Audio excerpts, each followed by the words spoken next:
everybody. Welcome to this episode of Do-Gooders. And tonight I am super excited to have my good buddy, Coach Will Wareheim, on the show. Coach, good to have you on, man. Thanks for having me, Tim, for sure.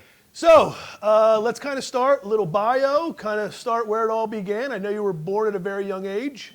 So yeah, kind of catch us up a little bit. Let us know where it began, and then we'll kind of work our way to Cumberland County and talk about some current stuff. So born in the late 70s in Philadelphia, Pennsylvania.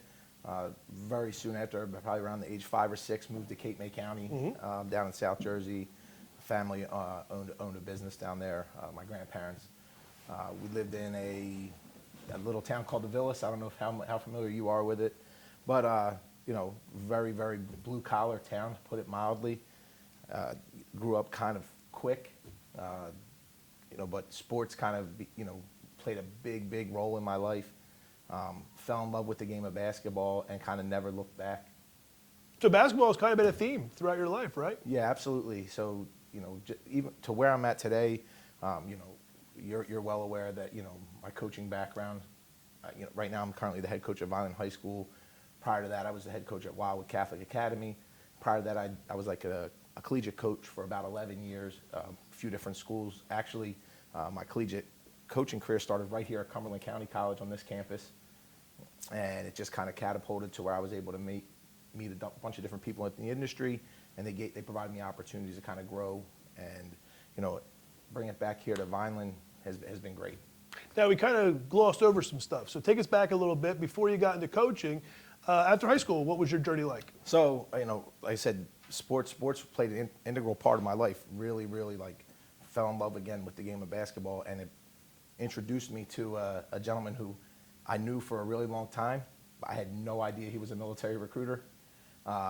Next thing you know, I'm 17, 18 years old, not much idea of where I was going to kind of head with things, and he presented the idea of joining the military, and then I blinked, and 25 years later, you know, I was retiring as an E8. Now, how old were you when you got recruited? I was 18 years old when I joined. So, you know, 18, finished up when I was like 43 years old. Like I said, I blinked, and you know, it was a whirlwind. But it was honestly, you know, one of my favorite words is opportunity. Like I said, that gentleman provided me an opportunity to join the military, and you know, I kind of took the proverbial bulls by the horn, and I ran with it. Had a really strong career. Like I said, finished up, you know, for anybody who's watching that has any type of military knowledge, you know, I retired as a first sergeant in E8, which is, you know, like one notch below the highest rank you can be as an enlisted soldier. Was supervised from like Monmouth County all the way down to Cape May for the recruiting command. So like I said, I've done a lot of stuff. I served in Iraq from 2003 to 2004. So I had like a very interesting 25 years as well. How many guys do 25, percentage-wise? I don't know the amount of, you know, people that join and actually make it to a full career of retirement, but I can tell you, like, statistical data does talk about the people that are eligible to join the military within the, you know, the United States. The population, it's only you know, 1%. 1% of our population actually joins and serves at some point in their life. But you guys don't have data on folks that make it the whole 20. Oh, they absolutely do. It's super hard. I mean, I don't have that raw number. It's but pretty uncommon, right? Yeah, absolutely. I would tell you that the most common is, you know, one contract and out. That is definitely amongst the most common, for sure. So what happened? You transition out, you retire young, you know, you got to do something. Yeah. So what do you get into? So for the majority of the time while I was in the military too, I was still stayed involved in the game of basketball in a whole bunch of different capacities. But I knew that when I was retiring, I wanted to stay involved in basketball. I wanted to try to stay involved in organizations that serviced others. And again, using that word opportunity, when I was finishing up at Rowan College as a coach, well, not finishing up my first year at Rowan College, we had a great year. We were like top 5 in the country, and I met a gentleman through my coaching career that ended up landing a full-time coaching job at Holy Family University in Philadelphia, and he offered me a full-time coaching basketball position, which again, like, that opportunity was knocking. The door for my military career was closing. I mean, I'm sorry to cut you off, but a lot of people may not realize this. So you were able to coach full-time even while you were in active service.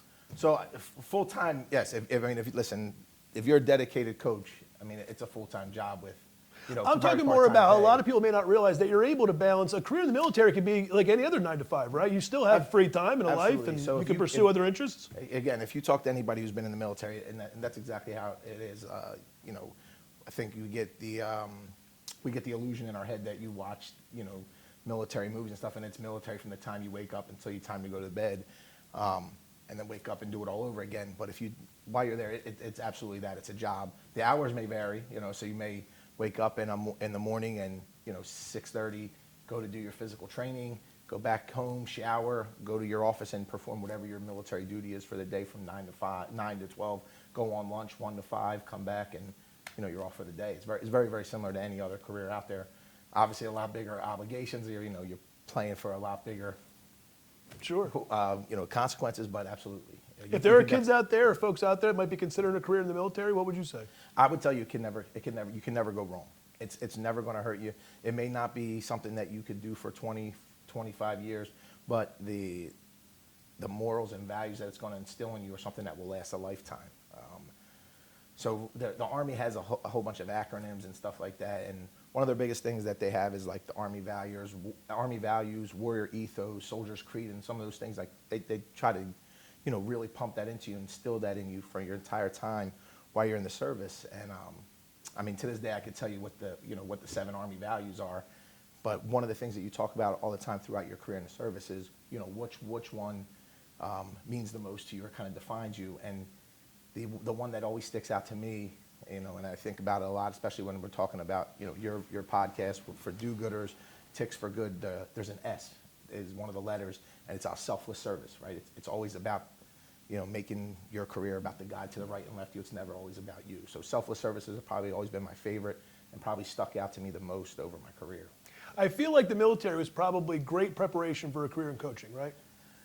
In some ways, I mean, a lot of overlap, right? With discipline. It depends on how much yelling you like and stuff like that. But yeah, no, absolutely. So the discipline side of it, I think that the young men that I've had the opportunity to coach will tell you that our practices are very regimented. They're very structured. They know from the time they walk in the door what we're going to be doing from 2:30 to 5 o'clock. There's no guessing, and it's just, again, that's just kind of how my life has been since I was 17 or 18 years old. It was laid out for me. Hey, this is what you're going to do at this time. This is what you're going to do next. And for a guy like me at that point in my life, it provided a lot of structure, and I'm fortunate that I was able to carry that with me, throughout. Well, you mentioned this long litany of coaching opportunities that led you to where you're at today, and that's what I want to talk about because that's what I'm really excited about is where you're at today. Yeah. So I know you spent some time at Holy Family. You mentioned Rowan. You mentioned Wildwood Catholic, but now you're back. You're here in Vineland, New Jersey. And I'm going to embarrass you a little bit, but the season, I'm not sure when this is going to air, but the season just ended about 2 weeks ago, right? Yeah. And what was the record this year? We were 22-5. 22-5. So that was, I think, the best record Vineland's had in 30, 40 years? It's about 30 years, yeah, for, this historical data that they can pull up. The best record they've had in about 30 years. First state tournament win they've had in about 30 years. And I heard the gym was rocking. So, listen, it's been tremendous there the whole year, I can't take any credit for that. The coach that was there prior to me, he did an unbelievable job at kind of keeping the good kids around, the kids that were into it and wanted to be part of things. He did a great job with that. I was just able to kind of like take that ball, add a little bit of my flavor and spice to it, and run with it. And things have really, really kind of catapulted. For our senior night, we had like 2,200 people there for our senior night. There was a line around the block. I mean, people are saying that gym hasn't been rocking like that in years, right? The team that we played, well, I think was like, the record was like 1 win and 17 losses, and we had like 2,200 people there to support it. It was crazy. So like played Millville in the first round of the Cape Atlantic League tournament, which, if you're from the Cumberland County area, you know how big that rivalry is. Get a little payback for football season? So ironically, we played them 3 times this year. We went 3-0 versus Millville, good. so it was great. And again, probably a little jab, but we didn't lose a game in Cumberland County. We beat Millville 3 times. We beat Bridgeton twice, and beat Cumberland Regional as well. So we had a great year. We did. So going into the state tournament as well, we had a home game, which is, for a basketball stance, is a very, very big deal to get a home game in the state tournament. We won that game against a Gym was packed, right? Mobbed, sold out. Mobbed. I would say I think our gym holds 2,700. I mean, you couldn't fit in there. Isaiah Pacheco sitting behind our bench, as well as I think like 4 or 5 school board members, every assistant principal and principal from the 9 and 10 and 11, 12 buildings were there, which, I don't know if that stuff happened prior to me, but I know, like you said, that buzz kind of around the team is really, really going, and I'm hoping that we can kind of keep this thing going. Listen, man, high school sports are an important part of a local community. Like when the football team's playing well, everybody's in a good mood. When the basketball team's playing well, because it gives people pride. Absolutely. And in an area that's taken some lumps, Cumberland County's had its down spots. It's anytime we can attach ourselves to a winner, it feels good. Yeah. So, and again, I hope that I can kind of just, like I said, just kind of keep this thing going. We're already back in the gym working towards next year. It's crazy to sound like you said 2 weeks ago. Because you told me you think next year's team might be better than this year's team. So we're very fortunate in that sense, right? We have 4 of our top 6 scorers back.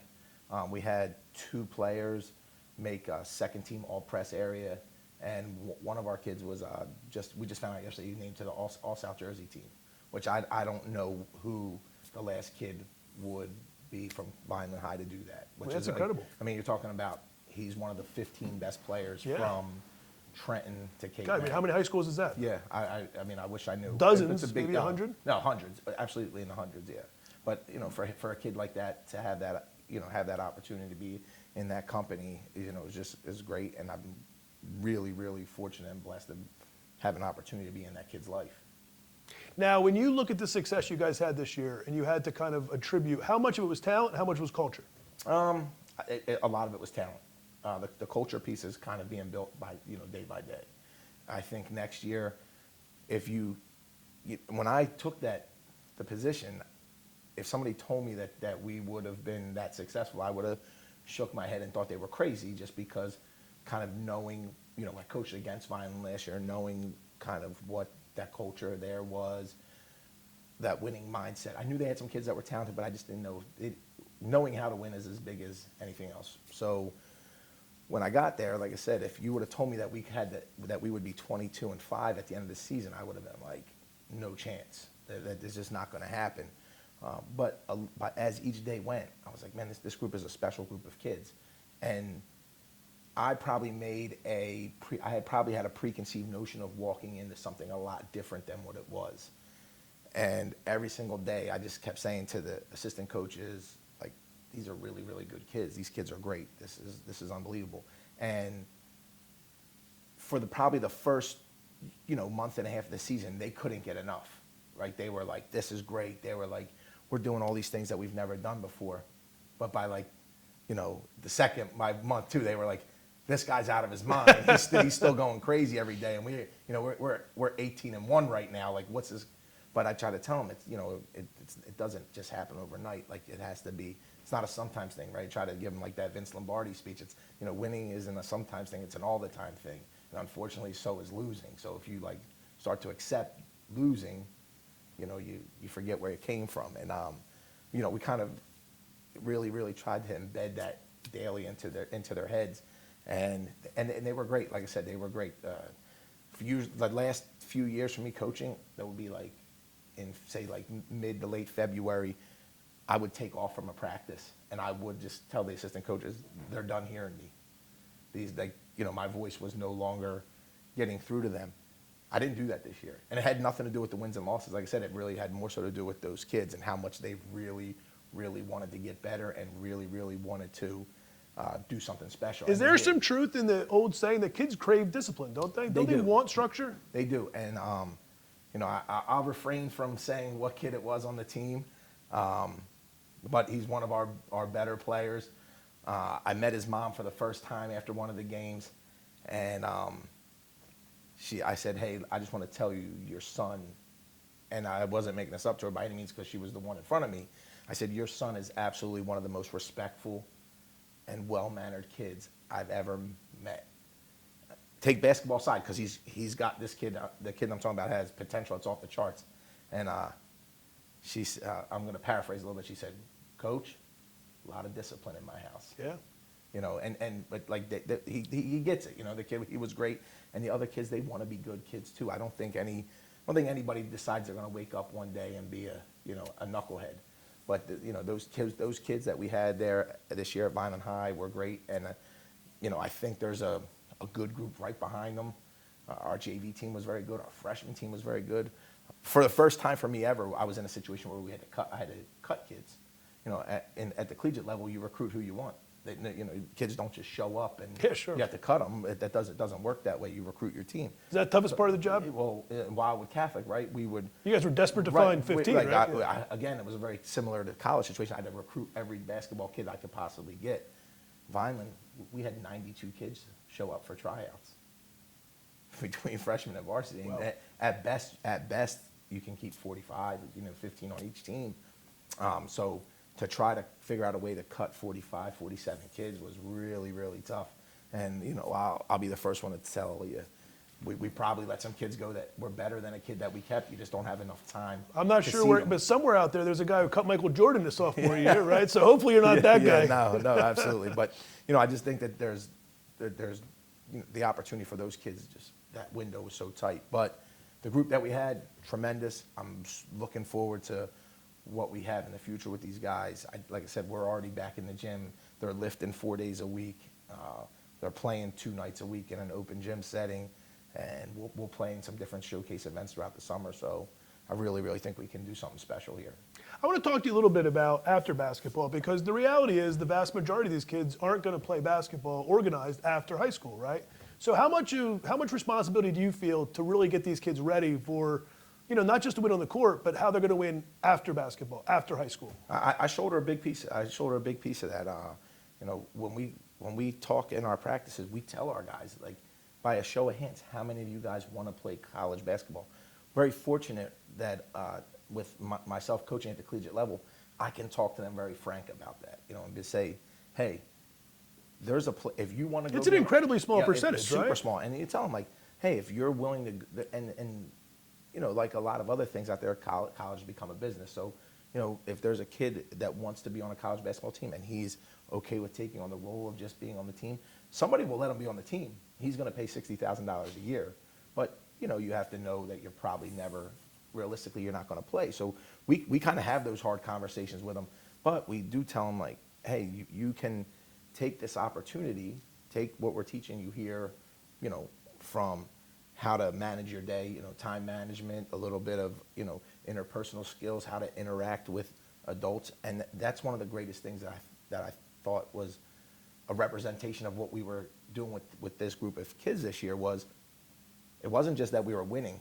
I've always said that people come watch people they like.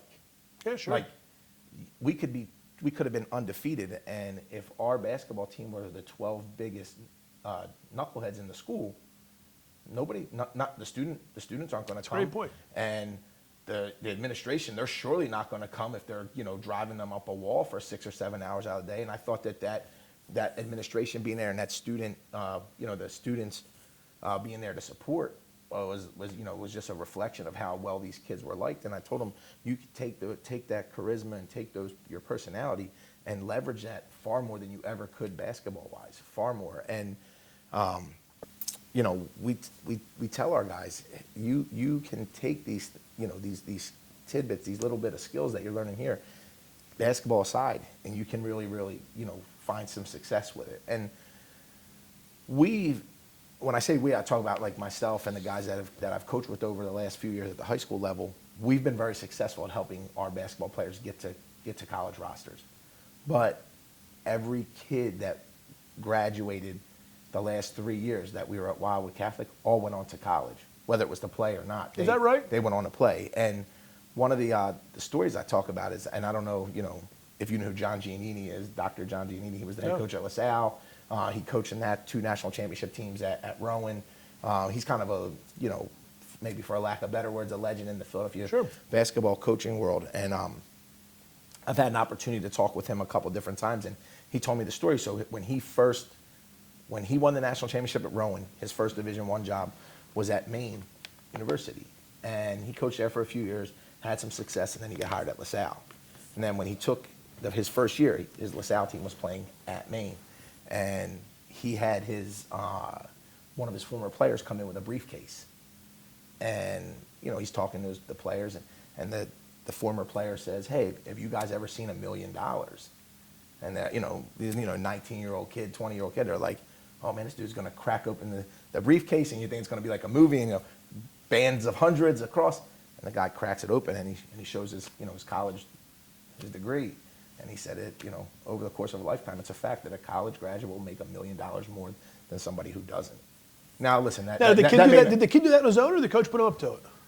If I knowing Dr. Giannini, he told the kid to do it, but it's a nice visual. The message, and the message is across. Now that doesn't apply to everybody, right? There's tons of opportunity out there in the the blue collar world where you can be super successful and make a ton of money. But for some of the kids that you're dealing with, if we're talking basketball guys, I can tell you, none of the guys I grew up with that played sports are, again, for lack of better words, none of them are banging nails for a living. Like, most athletes are, they're not those guys. Maybe football guys, wrestlers, or whatever. But basketball guys, now we keep our hands clean and stuff like that. So trying to funnel these kids to college has been a really, really big piece for us. Do you think any of your players will follow your footsteps, maybe in the military? Is that something you talk about? Do you make sure that option's available for these guys? They know my background with it, and if they ever pick my brain, I'll give them the good, the bad, the ugly. There's like a saying in the military, and it kind of goes like, I can't believe I'm getting paid to do this. It's awesome. And then there's days when you're like, man, they don't pay me enough to do this. Yeah, sure. So, and I tell them that, but I always tell them the same thing I said to you. I think that it's never going to hurt you. The military's never going to hurt you. If you go in there with an open mind and stay motivated and really, really want to do a good job and get something out of it, you can. I mean, it's almost a cheat code. I mean, there's so many opportunities for veterans when they come out of the military, whether they do 4 years, 8 years, 10, 20. There's so many opportunities. Yeah, this is kind of a nice segue. So I know coaching probably feels like a full-time job and takes up all your time, but you still have some other professional interests too. So I know you're still involved indirectly with the military. So can you share a little bit about that? So, the American Legion, I'm assuming that's one of the biggest things that we're going to touch on. Again, that's one of those platforms that provides opportunities to veterans. I think people automatically see like American Legions or the VFW, and you automatically think of a tavern or a local watering hole for veterans. That's just a small tidbit of it. A lot of it is those organizations lobby in Washington D.C. to provide the benefits to the veterans and to keep some of them in place and provide new ones. And the more and more that we can get people to be involved, the more those organizations can stick around.